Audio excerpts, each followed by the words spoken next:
as you might know, we have a presidential preference primary coming up on April 2nd. This year, you're going to be able to have a third way you can vote besides coming to the polls and voting absentee if it applies to you. I'm here to talk about early voting.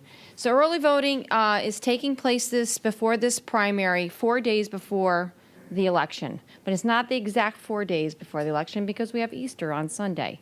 So what I'd like to do is really, I'm here to talk about it just to get the word out so people are educated that this is happening. Because it's going to happen in August if we have a primary, and it's going to happen in November. So the more we talk about it, we'll get everybody educated about it.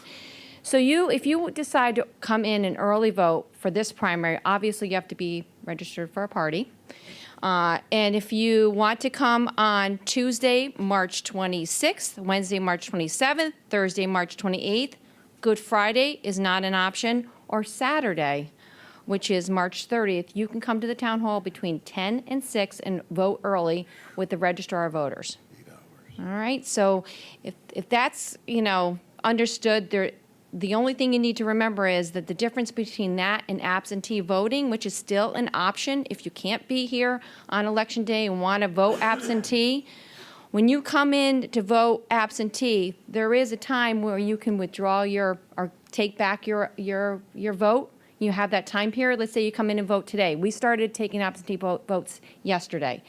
When you come in on early voting, it's done. You vote as if you're going to the polls. That's one thing that's got to be very clear because people know that, absentee ballot has that rule to it.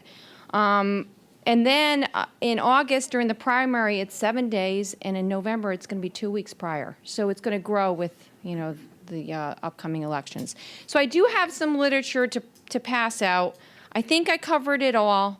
It's going to be a learning process, and that's why we wanted to take the time to make sure that we get the word out that this is an option. So I'll leave these with Ann.